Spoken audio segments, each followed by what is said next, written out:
Gente, está todo mundo bem? Quem está feliz ou quem está triste que o Flamengo perdeu pelo Atlético Paranaense?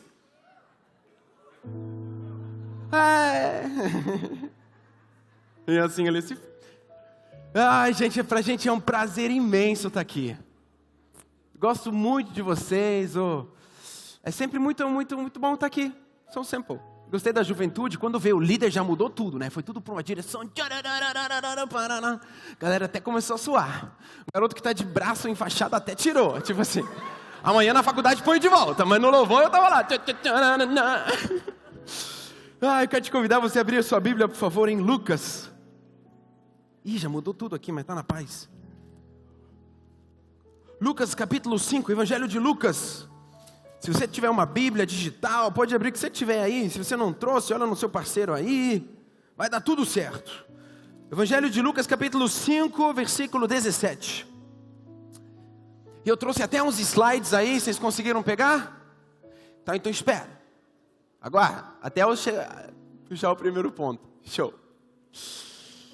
Evangelho de Lucas capítulo 5, versículo 17. Quem achou diz amém. Quem não achou diz misericórdia. Está na hora de decorar os capítulos aí no EBD. Tá bom, vamos lá. Ora, aconteceu que num dia daqueles, estava ele ensinando Jesus, e achavam ali assentados fariseus e mestres da lei, vindos de todas as aldeias da Galileia, da Judéia e de Jerusalém. E o poder do Senhor estava com ele para curar. Vieram então uns homens, trazendo em uma maca um paralítico, e procuraram introduzi-lo e pô-lo diante de Jesus. E não achando por onde introduzi-lo, por causa da multidão, então, subindo ao telhado, e desceram na maca por entre os ladrilhos, para o meio diante de Jesus. Vendo-lhes a fé, Jesus disse ao paralítico: homem, estás perdoados os teus pecados. E os escribas e fariseus arrazoavam, dizendo: quem é esse que diz blasfêmias? Quem pode perdoar pecados, senão Deus? Só até aqui. E o tema da pregação, da palavra de hoje, que Deus colocou no meu coração, é motivos para viver. Repita comigo: motivos para viver. Ok, esse é o tema, aquela coisa que a gente sabe da escola, mas a minha pergunta para você hoje: qual é o seu motivo de vida? Não precisa responder em voz alta, até porque você não ia mesmo. Mas qual é o motivo de vida para você? Sério, pare uns 10 segundos antes que você olhe os resultados da Copa Brasil e pensa, qual que é o motivo? Por que você vive? Por quê? Ou melhor, né, os filósofos já abrem mais e falam assim, qual que é o sentido da vida? Olha que profundo. Talvez alguns de nós falem assim, cara, eu não tenho nem tempo para pensar sobre isso, que eu estou pagando os boletos. A hora que eu tiver todos os boletos pagos, eu vou parar para pensar sobre esse trem aí que você está falando. Mas qual que é o sentido da vida? Qual que é o sentido da vida? Talvez você é convidado, talvez você é já crente há muito tempo, talvez você é um adolescente que os hormônios estão explodindo dentro de você. E todos nós nos perguntamos qual que é o sentido da vida. Por que nós vivemos? Para que isso tudo? E aí existem alguns que vêm e apresentam para a gente como se fossem aquelas 5 pedras dos Avengers, né? Você precisa dessas 5 coisas para ter tudo. Então a primeira é uma faculdade assim, de preferência advocacia junto com investimento em ações, né? Alguma coisa que você pode ficar em casa e ganha dinheiro, né? Você processa todo mundo. Né? Eles falam que essas 5 pedras, esses cinco objetivos, um deles seria um bom trabalho, aí é claro, né? Casar, namorar, ainda com a bênção de Deus, fazer outras coisas, quem entende? Passo número 2, aí passo número 3, talvez até um apartamento seu. E aí no futuro ainda uns filhos, sempre um próximo passo, sempre né? E aí quando você tiver filhos, netos, e agora uma empresa boa, sempre, sabe esses pilares da vida, que os nossos pais, os nossos tios bem-sucedidos nos impõem, e você eternamente tentando. Aí a minha pergunta para você, no meio desse tumulto todo de pagar boleto, de sentido da vida, de tentar educar filhos, de tentar achar uma namorada que não vê as minhas espinhas, eu me pergunto, qual que é o sentido da vida? Para que isso tudo? Para que isso tudo? Nós vivemos uma sociedade barulhenta. A mídia tentando te falar para você ficar preocupado. Fica preocupado, está todo mundo morrendo lá fora. Todo mundo que entra no seu condomínio é assaltado, morre. Melhor coisa é ficar em casa e também morre. Então a sociedade lá fora tenta te falar assim, olha, nem tenta, que você não vai nem conseguir. Então a gente vive em muito barulho, você tem que namorar uma pessoa bonita, não alguém que você goste, não, alguém que a sociedade aprova. Você vive no meio desses, parece que eternos tiroteios sociais. E não dá tempo para aquietar. Você chega num domingo onde você era ter repousado no final de semana, você está mais cansado da família do que repousado. Você vai dizer, graças a Deus que estou indo para o serviço. Eu quero começar com uma história. Eu cresci na Alemanha, sempre falo isso. E meu tio, ele era solteiro, continua solteiro, era um daqueles solteiros malucos por Senhor. Então existe maluco por Senhor solteiro que é muito feliz, tá? Não quero te deixar triste não, mas existem esses. A juventude aqui está assim. Posso casar? E ele era um cara, o nome dele é seu Pedro, e ele tinha um porão muito legal.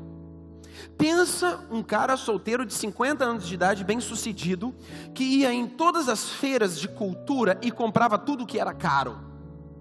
Era ele. Era de vaso Min da China, a uma mesa de som antiga, a um Atari que ele tinha lá, ele tinha tudo. Ele tinha como é que é aqueles negócios para caçar rato, como é que é aquele negócio lá que... Ele tinha ratoeira vazia e com rato dentro, tinha tudo lá embaixo. Ele tinha de tudo. Então quando eu e meus irmãos, a gente chegava na casa dele, a gente mal dava oi para ele, a gente ia pro porão. Era muito grande, era muito lindo, organizado. Ele é alemãozão, cafona. Então tudo assim em prateleiras, em fila. Então a gente sabia, a gente bagunçava aquilo ali tudo.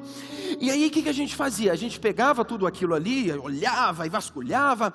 E a gente pegava os melhores itens, guardava na nossa caixinha e a gente levava para ele. Claro que a gente tinha uma leve expectativa que algumas coisas ele ia nos doar, né? Mas a melhor coisa era ele contar as histórias sobre cada item. Eu e meu irmão, a gente chegou a achar uma Coca-Cola dos anos 60, cheia e tampada ainda. Ele deu bobeira de namorar depois e a menina jogou aquilo fora. Ela abriu, estava ruim, jogou fora. Mas aquilo ali tinha um valor de R$200 mil de valor de colecionador, só para você ter ideia, mas estava ruim. Então, a gente achou aquela Coca e a gente mostrou para ele. Tio, e essa Coca-Cola fechada? Que história é essa? Aí ele contava as histórias dele com chimarrão. Ele, olha aqui, eu fiz aquilo. Eu lembro de uma história dessas que ele contou pra gente. Que ele foi para a Romênia. E na época a Romênia era um país comunista e não deixava Bíblias entrar. Era um país fechado para o Evangelho. Ele se vestiu de mulher, grávida, e botou dentro da barriga dele 10 Bíblias. Olha só que absurdamente, teologicamente louco o que ele fez. Alguns pastores iam reprovar, outros iam, não sei nem o que fazer. Ele fez, nos anos 60. Foi para a Romênia de mulher. Cara, que louco, cara. Tinha que ser um friso, mas tudo bem. Para evangelizar. Não perguntou nada para ninguém. Chegou lá, virou um homem de novo, tirou as Bíblias da barriga e evangelizou. Ele contava essas histórias, a gente ficava olhando aquilo ali, e aquilo ali me impressionava. Alguém realizado para o Senhor, que fez de tudo para viver para o Senhor. Ele tinha sentido. Ele não tinha empresa. Era um funcionário normal, legal. Não era casado, não tinha filhos, não tem até hoje, mas eu olhava para o semblante dele, eu via uma alegria que eu não vi em pessoas milionárias. Eu via no semblante dele uma realização emocional que eu falava assim, eu quero isso para mim. Sabe o que é isso? É um sentido na vida. Mas não um sentido qualquer, não uma aquisição econômica. Aquele pensamento, aquele síndrome de Rockefeller, sempre um pouquinho mais. E eu, ao ler essa história aqui, eu já decorei até a senha aqui. Ao ler essa história aqui, eu fico imaginando essa situação. Eu acabei de ler a cura de um paralítico. Todo mundo lembra? Os amigos foram para o telhado levar o amigo para baixo. Ok? Todo mundo conhece essa história? Tá bom. Vamos vislumbrar isso para a nossa realidade hoje. Vamos pegar 4 jovens aqui. E eles querem levar o amigo dele para Jesus. Quando chegam na porta daquela igreja, daquele culto, daquela casa, está abarrotado. Jesus ensinando, fazendo as 1000 proezas, né? Se fosse um filme do século 21, talvez ele ia ser o Homem de Ferro e o Capitão América junto, sabe? Tipo assim, esse impacto que ele tinha.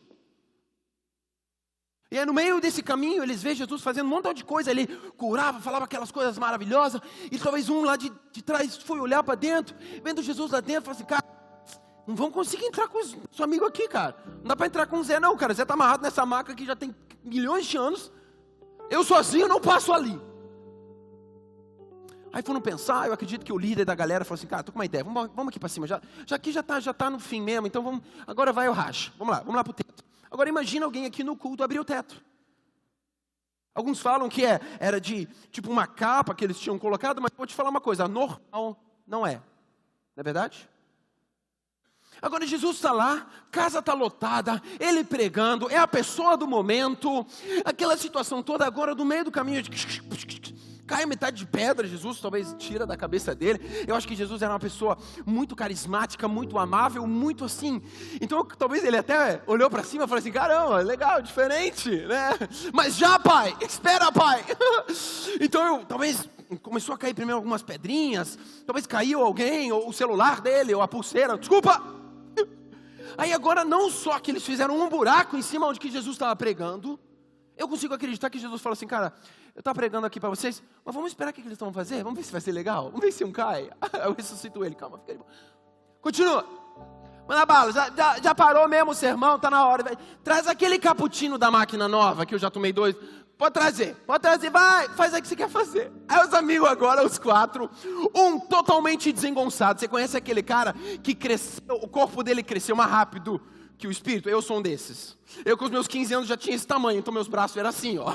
Entendeu? Se machucava o tempo todo. Um dos 4 amigos era um desses. Agora, olha só. Os 4 pegam aquela maca amarrado numa corda. Me responde uma coisa no nosso mundo real. Quem ia conseguir descer aquela maca retinho assim, ó? Quem? Fala pra mim.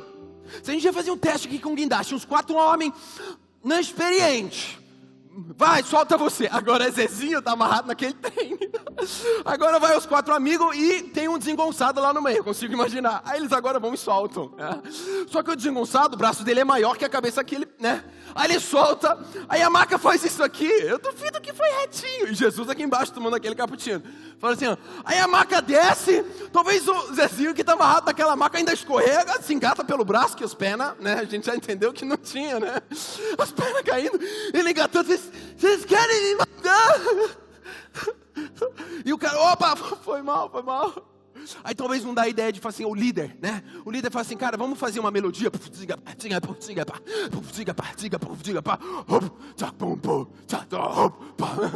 E assim vai Zezinho.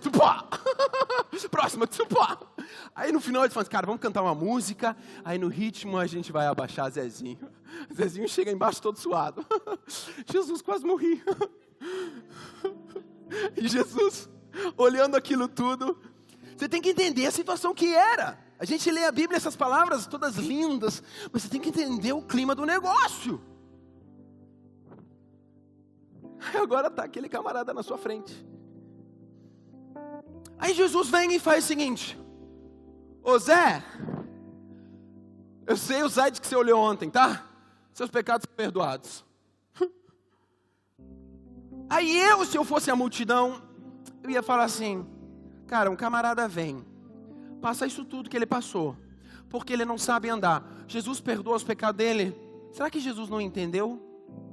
Será que Jesus não entendeu que ele queria ser curado da perna? Né? Eu ia falar assim, não entendi. Sabe aquele filme que acaba, você acabou?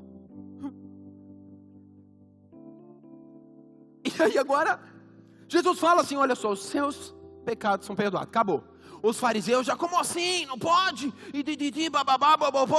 Porque até então, na história, nunca ninguém tinha sido perdoado pelos pecados. Você sabia disso? Eu já falei isso uma vez. Os pecados no Antigo Testamento, eles não eram perdoados. Quando o sumo sacerdote, ele ia no dia do Yom Kippur, apresentar todos os pecados da nação dele, no Santo dos Santos, cheio com aqueles sinos, que ele talvez podia capotar lá dentro, eles iam tirar ele pela cordinha. Eles não eram perdoados, eles eram prorrogados para mais um ano. Eles estavam esperando o grande dia que Jesus viesse e perdoasse. Então, nunca na história antes alguém tinha sido perdoado os pecados. Agora vem Zezinho, meio suado, engatado naquela maca. E agora Jesus vem e fala assim, olha, seus pecados são perdoados. Zezinho talvez nem fale assim, pô cara, na trave, né? Tipo, pô, valeu. Valeu. Só que os sumos sacerdotes falaram assim, peraí, como assim? Isso nunca existiu. Como, vem cá, ô escriba, o que a gente faz agora? Isso nunca teve antes. Você sabia que 400 anos antes que Jesus morreu na cruz por mim e por você, sabe o que tinha no Santo do Santo? O que tinha? Tenta responder, EBD, hoje é domingo mesmo. O que tinha no Santo do Santo? Nesse lugar ali, a gente conhece sempre com a presença de Deus, né? Com aquela arca que Indiana Jones achou, escondeu de novo, né? O que tinha dentro daquele lugar? Tenta lembrar, quem tem ousadia para responder? O que tinha lá dentro? Ai, não tem como errar não, vai. O que tinha lá dentro? A arca? Não. A arca tinha sido roubada 400 anos antes pelos babilônios. Derreteram, fizeram ouro, deram para Indiana Jones. Não tinha mais lá não. Lá tinha um candelabro de 7 velas. E a presença de Deus também não estava mais lá. Você sabia disso? Eu não sabia. Eu quando fui para Israel, eles me falaram isso. Eu falei assim, gente... Então eles estavam confundindo o povo, falando que a presença de Deus estava lá dentro. A presença de Deus não estava 400 anos a mais lá dentro. Você sabia disso? Não tinha mais nada lá dentro. Tudo bem. Vou voltar para o meu raciocínio aqui onde eu estava. Zezinho na maca. Os perdoados deles são perdoados. É o primeiro ser humano, desde a história da Bíblia, que os pecados deles são perdoados. Zezinho talvez nem curtiu, né? Tipo, queria mais aquele carro zero, mas tá valendo Deus, né? E aí Jesus fala assim, tá bom. Oh, caramba, já entendi que vocês não acham isso incrível. Então tá, vai, pega sua maca e vai. Aí Zezinho vai, pega a sua maca e dá vazário. O primeiro ponto que eu quero falar para você, já está aí no tempo todo mundo já sabe. Pega a sua maca. Pega a sua maca e anda. Fala, repete comigo. Eu vou pegar minha maca. Isso, no domingo à noite. E vou andar. Tá bom. Zezinho agora meio suado, os perdoados dele perdoado, o primeiro na história da humanidade foram perdoados o pecado dele. E agora vai e pega a maca dele. Agora vamos pensar na vida de Zezinho. Zezinho vai para casa com a maca dele, podre. Você acha que ela estava cheirando bem ou estava cheirando mal?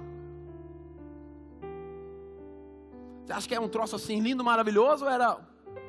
Agora minha pergunta para você. Você acha que ele jogou fora? Ou minha pergunta ainda é mais. O que você teria feito com um trem desse? Trem é mineiro, né? Você vê que eu fiquei muito tempo lá. O que você faria com um negócio desse? Algo que marca a sua vida, talvez 38 anos. O que você ia fazer com a sua maca? Você ia pegar e jogar ela no lixo? Sabe o que eu faria? Fala, Daniel. Então, eu pegaria aquela maca, ia colocar ela num acrílico, bonito, com fundo preto, só para o cheiro não passar, ia pendurar na minha sala. Obrigado. Aí você vai falar assim, ué, mas por quê? Porque aquilo ali para mim é a minha história. E agora eu consigo imaginar Zezinho com os 50, 60 anos dele. Tá ele lá, fazendo aquele churrasquinho. Torcedor do Flamengo, mas continua feliz. E agora convida os amigos, sempre convidando. E aí dessa vez os amigos trouxeram uns amigos novos. Eles sentam na mesa, aí os amigos novos, diferente. Olham para aquela parede, aquela maca podre, falam, não sei se isso aí era de Da Vinci, ou, né? Isso é de ouro, né? Então é muito valioso.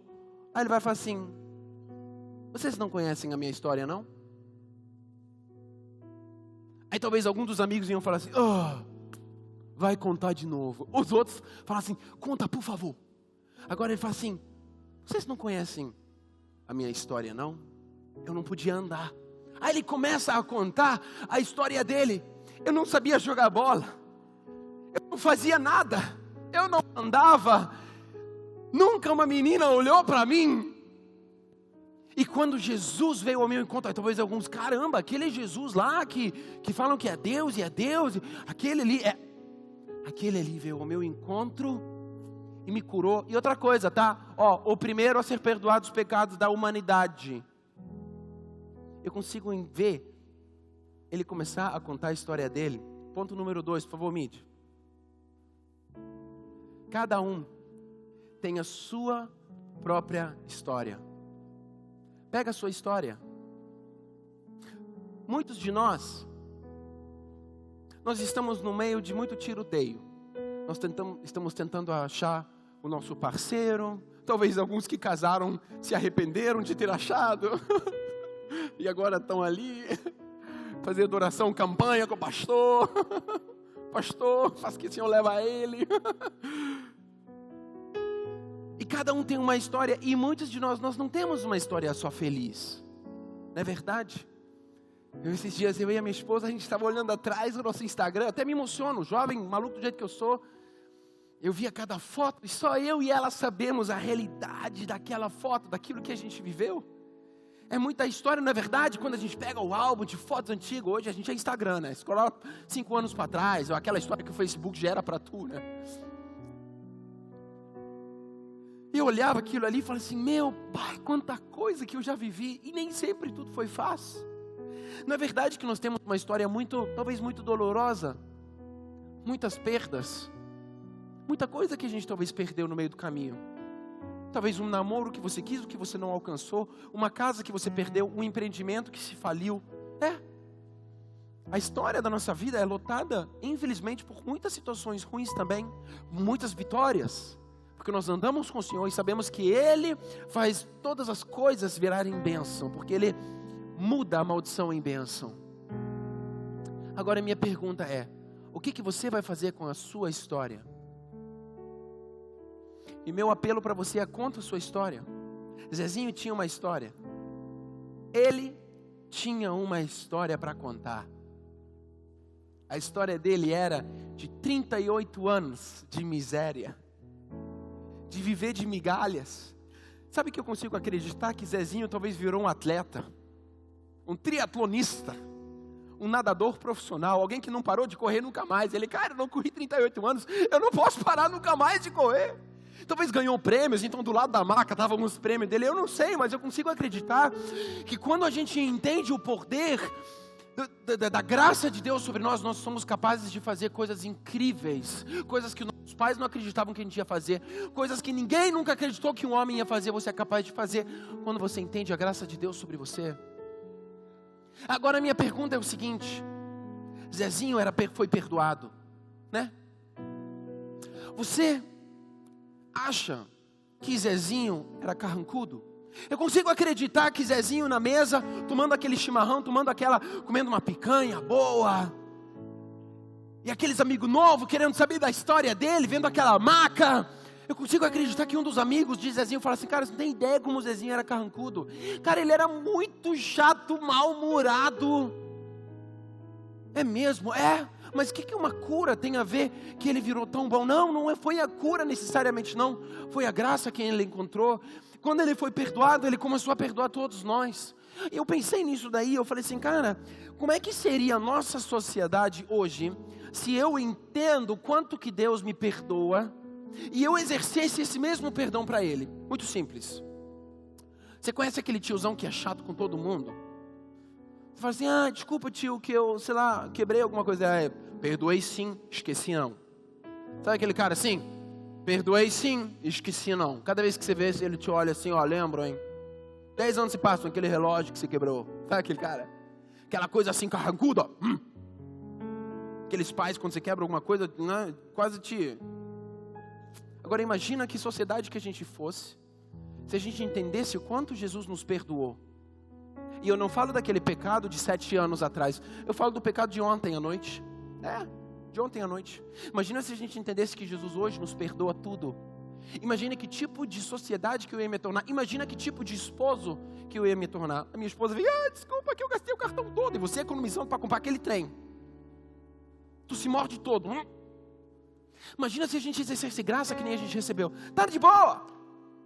Como assim tá de boa? Tá de boa. Jesus me perdoou coisas muito piores. Se soubesse disso, já teria feito os meses passados. Sabe?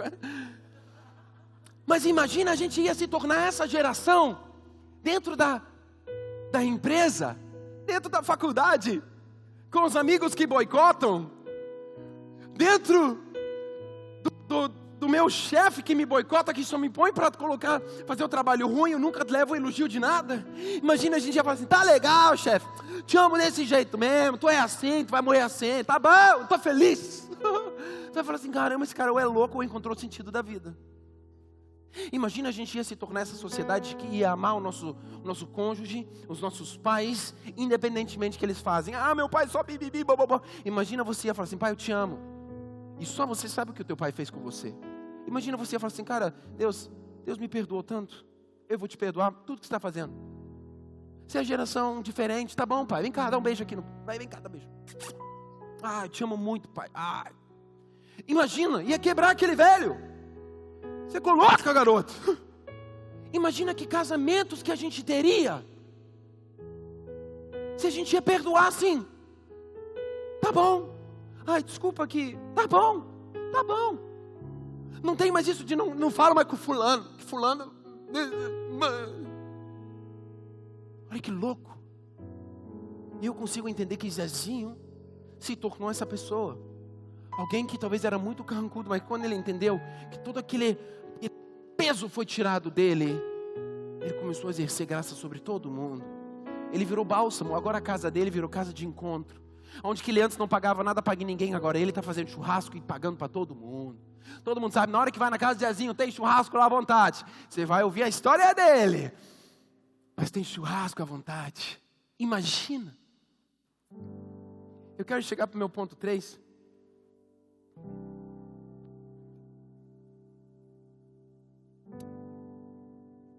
Pega a sua missão.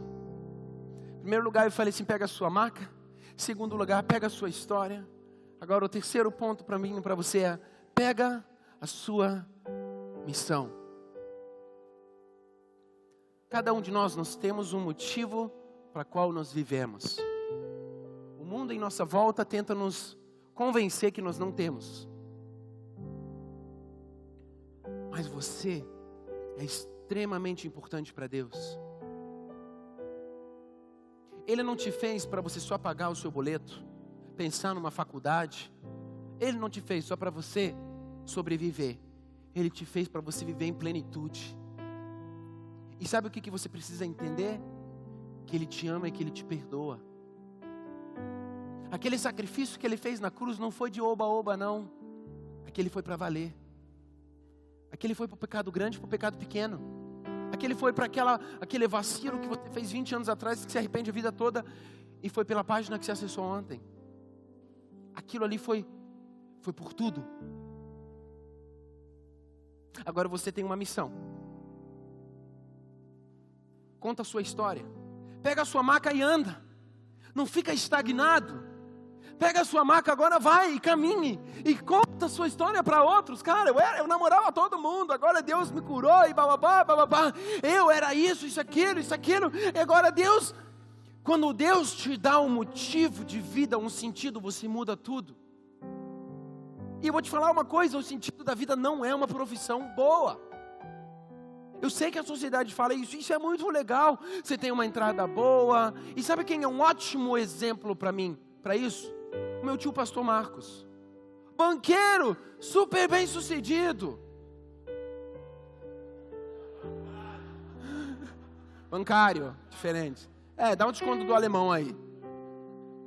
Mas quando ele entendeu o motivo da vida dele, o sentido, mudou tudo. Você tem que entender o seguinte: eu sou filho de pastor, minha esposa também. Quando você trabalha no banco, bancário, isso. Você deixa as preocupações no banco e volta para casa e vai comer sua jantinha. Quando você é pastor de igreja, é quando você volta do culto que os problemas acontecem.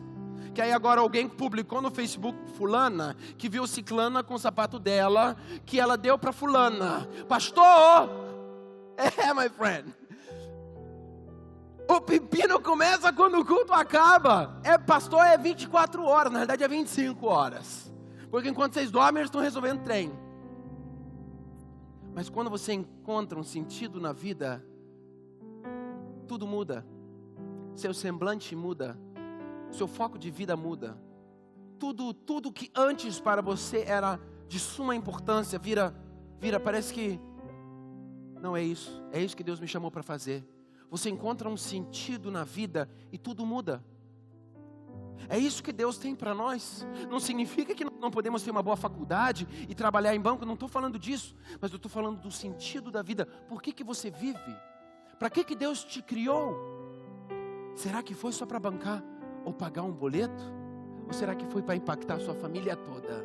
Para que aquela velha macumbeira da tua sogra se converta? Minha já se converteu já, estou brincando. Ai, misericórdia, Senhor. Ai, Jesus. Mas vocês estão entendendo? Quando nós entendemos qual que é o motivo da vida, mesmo quando tudo não está do jeito que o meu mundo de Bob se planejou, eu posso dormir em paz.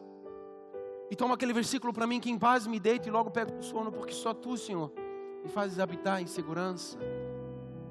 Aí mesmo quando uma tragédia acontece, o funeral é em paz, porque todo mundo está cantando aquela música, caminhando vou para Canaã. Eu lembro da história, eu não sei se foi Jimmy Swaggart ou Billy Graham, um dos seguranças desses dois. Ele assaltou um camarada e atirou nele. Ele caiu no chão. Não sei se foi Jimmy Swaggart, se foi aqui no Brasil. Eu sei que foi um desses seguranças aí, tá? Não quero contar a história errada, não. Eu sei que foi um segurança que virou... Tá, vocês vão entender. Ele matou um cara na rua, atirou nele. Só que o cara no chão estava sussurrando algum trem. E o assaltante foi lá olhar. Que foi? Daquele jeito marrento. E a pessoa que atiraram estava cantando, caminhando vou para Canaã. Caminhando vou. Ah, que louco, cara. Que mundo é esse que o cara vive? É mundo do contrário. E ali aquele assaltante se converteu e virou, eu não esqueci a história. Eu sei que ele virou alguém assim, que anda com Deus demais. Eu não quero contar alguma coisa, eu sei que ele se tornou alguém bem relevante. Mas que mundo é esse? Quando tudo em minha volta desaba, mas a minha fé está lá firme. Forte, eu tenho um motivo de vida. Meu motivo de vida não é meu boleto que está vencendo, ou os dois da luz, eu na realidade quero pagar o primeiro, ou deixar o terceiro vencer.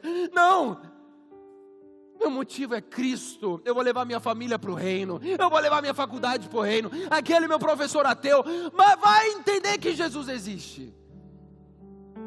Quando você tem uma missão, não é conta, não é mulher, não é casamento, não é cartão de crédito que tira você da sua caminhada. Aí você se torna um crente com propósito. E é desses que o inferno tem medo. Ele ama crente que aquece banco. Agora, crente com propósito, meu filho. Sabe o que a Bíblia fala? Onde que o diabo está? Está aqui, ó. Não está no meu bolso, no meu dinheiro. Ele está debaixo dos meus pés. Isso é muita autoridade, uau! É muita autoridade que Deus dá para a gente. Então a gente precisa entender e a gente precisa sair do que a sociedade está falando para você, que você é feio, narigudo, e que você tem que urgentemente tirar esse nariz do teu rosto, tira essa papa também e faz tudo. A sociedade está nessa. E você tem que entender o propósito de vida para você. Você tem que parar de olhar, Facebook, e entenda a causa. Vai orar por sua mãe, por seus parentes. Prepara para o próximo Natal uma ceia e fala assim: Pai, eu vou jejuar para que a tua presença encha essa sala que já foi usada para macumbaria. Eu quero que a tua presença encha o nosso Natal, que o nosso Natal nunca mais seja o mesmo. Imagina você com uma causa, o impacto que você teria na sua casa. Onde que você ia parar de reclamar do teu esposo, que só vai no bar, e você ia começar a jejuar por ele, e cada vez que ele chega bêbado em casa, você, em vez de reclamar, sei lá do que, lançando um monte de maldição, você só ia botar a mão nele e falar assim: Pai, eu profetizo toda sorte de bênçãos sobre meu penguceiro predileto. Imagina, se você mudasse de rumo, ia ser um intercessor do seu esposo, em vez de reclamar das falhas dele, todo dia falando. Imagina o que não ia acontecer na sua casa. Imagina o que não ia acontecer no seu casamento. Imagina o que ia acontecer no seu negócio, se você parasse de reclamar e profetizasse. Porque como pode jorrar de uma fonte água doce e água amarga? Eu ainda acredito que a nossa boca é o maior poder que a humanidade já conheceu. Tanto que o esoterismo apela sobre a boca, porque o que você profetiza acontece. Existem estudos americanos em Harvard que mostram arroz e água em 3 potes diferentes. Se você profetiza sobre um arroz de pote, que você não é nada, você é maldição, eu não gosto de você, e para o outro que você é vida, você me alimenta, o que você joga maldição, em 2 dias apodrece. Aquele que você joga bênção, por 2 semanas ele sobrevive. Isso é física. Entra um pouquinho na física quântica, o poder das nossas palavras. Agora a diferença de água e de arroz para um ser humano, que é 70%, 75% de água. Falar para o seu esposo: você é abençoado, você ainda vai ser diácono daqueles que vai 3 vezes no domingo para o culto. Mas depende de você. Se você não quer perder a novelinha, ou se você vai entender o motivo da sua vida. O motivo da nossa vida não é necessariamente ser milionário, isso é consequência. Porque Deus te deu um motivo maior, e é por isso que você está aqui hoje. Número 4, pega o seu milagre. Qual que é o seu milagre? Talvez os seus pais eram estéreis. Cada um de nós, só de você estar aqui hoje, você é um milagre, em meio a um mundo de aborto, de morte. E sabe como Jesus nos vê? Nós vemos isso em Lucas capítulo 15. Ele traz 3 histórias que mostram a versão como Jesus nos vê. Ele começa em Lucas número 15, primeiro contando sobre as 99 ovelhas. Ele vai e fala que ele corre atrás daquela uma que se perde. Logo em seguida ele conta uma outra parábola sobre a moeda. Em terceiro, ele conta a história do filho pródigo. Tudo isso em Lucas 15. Sabe o que significa isso? Ele nos vê que nem aquela ovelha que se perde, que ele nunca vai cansar de ir atrás de você, porque a graça dele é infinita. Você pode beijar aquele menino quantas vezes você quiser, Jesus sempre vai bater na sua porta e falar assim: garota, volta para a igreja. Você pode vacilar, sonegar imposto, fazer errado quantas vezes você quiser, Ele sempre vai querer você de volta. Sempre você pode vacilar quanto você quiser, você pode ver tanto pornô quanto você quiser, Ele te ama. Quem está com remorso é tu, mas Ele te ama, para isso que Ele foi para a cruz. Ele te ama, a gente que não entende isso. E por isso que a gente não exerce amor ou perdão para o nosso cônjuge, porque a gente se culpa, né? Ai, será que se alguém descobrir, é aquela máscara. Mas Jesus nos vê assim, que nem aquela uma ovelha que fugiu, Ele sempre vai correr atrás de você. Aquela moeda de Lucas 15, com a marca de César, nós somos a marca de Cristo, e assim Ele nos vê. E é que nem o filho pródigo no final de Lucas 15, Ele sempre vai querer você de volta, sempre. Vacile quanto você quiser, Ele sempre estará de braços abertos para te receber. Porque Ele te ama, Ele te deu um motivo de vida. Algo que lá fora ninguém vai te dar. Não existe religião, não existe dinheiro, não existe faculdade, não existe empreendimento, não existem ações, não existe nada no mundo que te dá uma razão de vida que nem o nosso Senhor Jesus Cristo te dá. Ele restaura o seu casamento, Ele restaura as suas finanças, tudo isso Ele dá um jeito, mas isso é secundário, é consequência. Que nem quando nossos filhos estão doentes, nós não tratamos as consequências, nós vamos direto pro causador. E sabe, eu quero concluir com Davi. Davi para mim é o grande herói da Bíblia.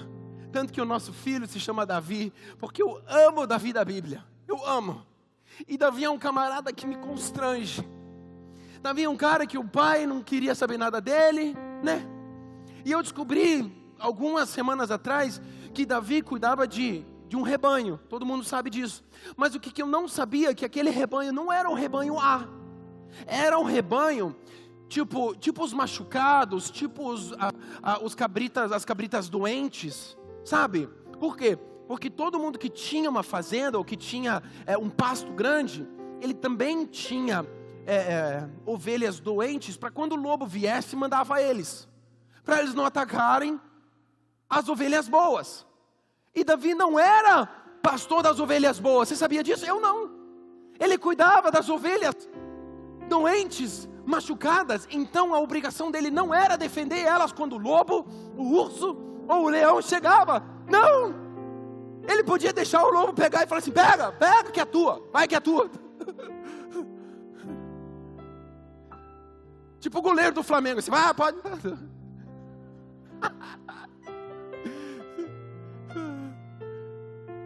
Olha só que loucura. E mesmo assim, Davi tomou aquilo ali como causa da vida dele. Fala, aqui não. Aqui é nós, nós é urubuzada. Aqui eu vou pegar essa bola. E ele defendeu aquelas ovelhas com tudo que ele tinha. Agora pensa, um ruivinho, bonitinho, boa pinta, lutando contra urso. Talvez ele venha aqui grandão. Vem cá vocês mesmo, corre, vai. Acelera aí. Imagina Davi, que tem um pequenininho aí também, não? Você... Pega ele, mas você é grandão, você vai virar grandão, fica de boa. Pega ele aqui assim, vai abaixar um pouquinho. Pega ele não, isso. Imagina Davi e o urso. Agora levanta. E ele pendurado no urso, tipo assim, pode pegar, ursão! Pode sentar assim, doido. Imagina Davi, pequenininho, pendurado naquele urso. E aquele urso, tipo assim, é mesmo, é sério, vai querer me matar. E ele com o canivetezinho dele. E ele tomou aquilo ali como causa e lutava sem parar. Começou a matar leão, urso e sei lá o que mais. Talvez até montou em cima do urso. Falei, eita nós! Aí, o que acontece com Davi? Quando vem o desafio da vida dele, ele em vez de estar lá assim, deixa os cabritas se enrolar, eu vou ficar comendo picanha aqui, vou engordar, e não estou pronto para a guerra. Ele estava pronto. Ele não tinha medo de nada. O cara já era rejeitado na casa dele, então não tinha nada para perder. Já batalhou contra um urso. Agora vem um camarada confrontar o motivo da vida dele, que era Deus. Fala, muito ruim, hein? Muito ruim aqui, nós é urubuzada. Eu vou. Quem que é esse grandão? Eu vou nele. Aí Saul fala assim, é tu, Davi, que vai lutar contra ele? Isso mesmo. Aí Davi pega, quantas pedras? 5. Será que esse alemão não vai parar de falar nunca? Nunca, eu falo muito pra caramba. Aí olha só, eu pensava assim, pastor. Eu pensava que Davi falou assim, cara, eu vou pegar 5 pedras, vai que eu não acerto. Né, tipo assim, vou tentar de novo. Mas eu descobri outra coisa que não é verdade. Davi pegou 5 pedras porque ele tinha certeza absoluta que ele ia acertar. Como assim? Mas por que ele pegou 5? Porque o exército dos fariseus, eles tinham líderes que eram os descendentes dos gigantes. E Golias era apenas um deles, você sabia disso? Você sabia que as tribos dos fariseus eram 5 exércitos? E só o primeiro estava na frente, enfrentando a nação de Israel, com medo. Aí Davi foi pegar 5 pedras, sabe por causa de quê? Ele falou assim, vou matar os 5, vou pegar o primeiro e caçar os irmãos dele também. Olha só que loucura de Davi. Eu sempre pensei assim, falei assim, cara, ele só pega uma pedra porque ele só quer matar Golias e vai que, né, vai que não acerto. Mas Davi era diferente. Ele estava pronto para os outros. Ah é? Gigante vai me enfrentar, estou com pedrinha aqui, ó. Vem me enfrentar. Já matei o irmão mais velho dele. Só que eles meteram o pé, porque nunca viram tamanha ousadia. Agora beleza. Davi, nessa jornada toda, 1 Samuel 22. Abre comigo, ou não, porque eu vou ver lá, ler rápido.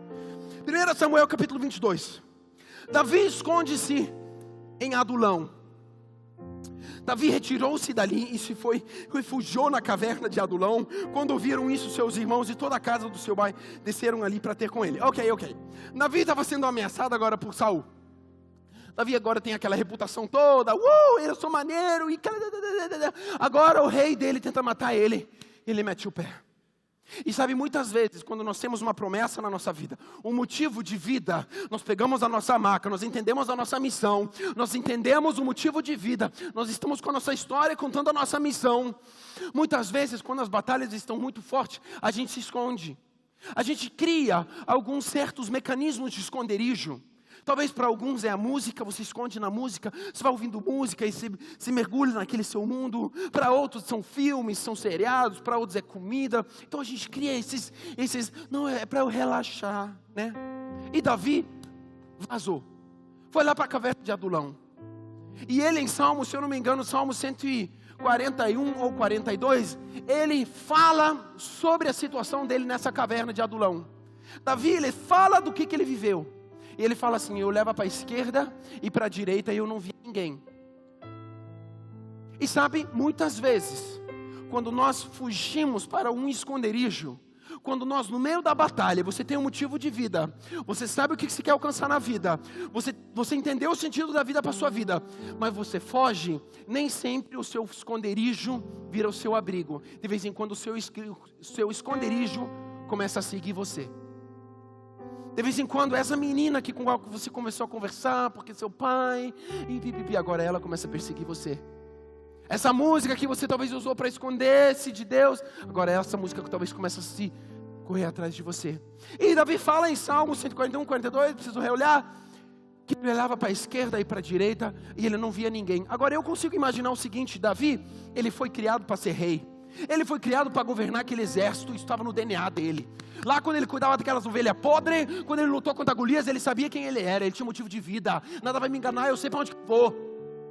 Agora eu consigo imaginar ele naquela caverna falando assim: é com isso eu não contava. Aí você pergunta assim: com o que, Daniel? Muito simples. Ele estava rodeado por exército, ele sabia disso. Ele sabia que quando ele ia se tornar rei, ele ia ter inimigos. Ele sabia que ia ter pessoas contra ele. Ele sabia disso tudo. Sabe o que ele não sabia? Que ele não ia ter pessoas próximas que amavam ele, cuidar dele. A gente lê logo em seguida que a família foi ter com ele. Vocês leram comigo? Os irmãos. Mas vem cá, aqueles irmãos não tinham rejeitado ele? Quem lembra disso? Sabe aqueles familiares interesseiros? Assim que você começa a dar certo na vida aparece? Família de Davi. Você nunca mais ouve falar nada deles. Mas ali, ó, na caverna, onde que eles agora falam assim, agora ele vai virar alguma coisa, foram lá. Só que a Bíblia fala, Davi mesmo fala que ele não estava se sentindo acompanhado. Eu olho para a minha esquerda, para a minha direita, eu não vejo ninguém. Então ele só estava rodeado por interesseiros. É assim como eu entendo. Ele estava desesperado, só que aí por ele ter confiado em Deus e perseverado, focado no motivo e no sentido da vida que ele tinha, sabe o que Deus fez? Deus trouxe a ele os melhores valentes de toda a história do exército. Homens que não largaram aquela espada nunca mais. Alguns deles falam que os dedos colavam na espada, tanto que eles batalhavam por Davi. O que eu vou falar é o seguinte: se você entender a causa da sua vida, se você entender que você tem um motivo da vida, mesmo quando você se esconde, mesmo quando você foge, entenda o seguinte: se você perseverar, Deus vai mandar pessoas em sua volta, e vocês vão junto batalhar para o reino, vocês vão junto ganhar a sua casa, a sua empresa, a sua faculdade para Jesus, vocês vão juntos construir uma casa, mas é preciso perseverança. Nós somos uma geração micro-ondas que se a gente não liga a pipoca no micro-ondas em 2 minutos e 20, a gente desiste da promessa. Mas as promessas de Deus são inteiras. Elas nos lapidam. E esse processo, ele envolve a nossa história que nós temos para contar. Eu quero te convidar a você ficar de pé. Você tem uma história para contar. Então pega o seu milagre de vida, pega a sua maca, pega a sua história, a sua missão e entenda o motivo de vida. O nosso sentido de vida é qual? É ganhar dinheiro? É condição financeira? É a missão que Ele nos entregou? É esse alvo que nós temos, de não abrir mão. Zezinho em cima daquela maca dele, eu acredito que ele nunca mais foi a mesma pessoa. Nós lemos em João 5, uma história parecida, sobre um outro paralítico, no tanque de Betesda. Eu fui a esse tanque de Betesda lá em Israel, e não é um tanque muito grande, ele parece com essas colunas assim meio aberto, meio aqueles templos gregos, com a banheira no meio. E aquele camarada estava 38 anos esperando o milagre dele. Talvez uma barata mexia aquela água, ele se jogava na água, fazia, quase. E ele estava tão ocupado com as preocupações dele, que quando Jesus chegou naquele lugar, e Jesus era o cara naquela época, tá? Eles pensavam em botar ele como rei, eles pensavam que ele ia ser um revolucionário político, tinha uma expectativa gigantesca sobre Jesus. Então todo mundo sabia quem ele era. Agora ele chega naquele tanque de Betesda, um monte de paralítico, um monte de gente doente. Ele chega naquele lugar e sabe de uma coisa? Eles não perceberam que era Jesus. De tão preocupado que ele estava com suas doenças. Aí Jesus chega para ele, João 5, você pode ler sobre isso, e fala assim, vem cá, ô Bill, você quer o quê? Então, é que sempre nunca dá tempo de entrar na água, sabe? Meus amigos, tudo chulezada. Ele não viu que era Jesus que estava lá falando com ele. Quantas vezes nós estamos tão ocupados com os nossos desafios pequenininhos, nosso Instagram, e nós não percebemos que Jesus está logo ao nosso lado e querendo nos dar um motivo de vida, te dar um propósito para que você viver. Ele não sabia, ele não percebeu que era Jesus que estava com ele, que queria curar ele. Aí Jesus fala assim, vai, vou te curar, cara. Porque só Jesus sabia o que estava acontecendo na cabeça dele, 38 anos. É outro que pegou sua maca. Talvez foi encontrar Zezinho. Eles agora construíram um clube de bolinha junto para contar a história. A sua história é importante. Mas talvez você está no meio dela. Não desiste. Não desiste. Persevere. Porque a causa que Deus te deu é muito maior do que qualquer namorado, do que qualquer carro, do que qualquer profissão. Quando você entende a causa de Deus para você, eu lembro muito bem quando eu conheci Marine. Eu fui no seminário, um monte de gente se jogou em cima de mim, aquela farsa de galego. Marine ficava na piscininha dela, lá no CTM, com violão, de costas para todo mundo, fazendo o louvorzinho dela. Eu falei assim, meu Deus, que garota é essa, incrível. Ela não queria nem saber para mim, ela nem olhava para mim. Alemão exibido, chato pra caramba. Ainda torce pro coxa. E ela é flamenguista. Ela coxa é 3ª divisão, Daniel. E ela voltava pro violãozinho dela. Aí depois ela foi inventar de tocar flauta transversa. Eu achava aquilo ali e falei assim, cara, que garota. Sabe como que ela me ganhou? Com a vida de Deus que ela tem. Falou assim, eu quero ir para minha casa. Eu quero uma casa no altar. Hoje eu olho as histórias do meu Instagram, eu emociono todo, porque só eu e ela nós sabemos a caminhada que nós temos, as batalhas que nós enfrentamos. Mas uma coisa nós podemos dizer, as batalhas a gente enfrenta com Deus. É escudo aqui, espada aqui. O que a gente não faz? A gente não abandona Deus. Porque o motivo de vida nós entendemos. O resto a gente está entendendo ainda. De como fazer, a gente ainda está descobrindo. Mas a causa a gente entendeu. Então, não preocupe com coisas pequenas. Preocupa-se em viver com Deus. Que aí você se torna uma pessoa realizada. Com um motivo para viver. Eu quero te convidar a você fechar os seus olhos. E Pai, eu quero te agradecer por essa noite. Eu quero te agradecer que o Senhor mais uma vez dá a nós a oportunidade de nós nos achegarmos a Ti, Pai. Do jeito que nós somos, simples, desse jeito assim, meio diferente ou não sabendo, meio desengonçados. Mas o Senhor nos ama incondicionalmente. Que a gente possa usar essa noite e entender do Seu amor sobre nós. Queremos pegar nossa maca e andar, contar nossa história para outros. E queremos ser perseverantes que nem Davi foi. Queremos ser ousados que nem Davi foi. Queremos ser humildes e entender a causa que o Senhor nos dá. Queremos usar a nossa boca para abençoar o nosso cônjuge, a nossa casa, nossa família, os nossos empregos, o nosso governo. Queremos ser bênção e não maldição. Queremos ser fonte doce e não amarga. Queremos ser aquelas pessoas que quando entramos em algum ambiente as pessoas querem estar perto. Nós queremos exalar o Teu perfume, o bom aroma de Cristo, para que o mundo perceba que há uma geração que não se corrompeu por ouro e prata, ou por dinheiro, ou por bens, e sim que o nosso coração bate por Ti, Jesus. Nos ensina de novo a viver contigo, nos ensina de novo de madrugada a andar contigo, Pai. Nos ensina a acordar de manhã não para ver Netflix, e sim para ler a Sua palavra, Pai. Nos ensina de novo a andar contigo, a olhar o nosso namorado como o Senhor vê, e não como meus olhos carnais veem, Senhor.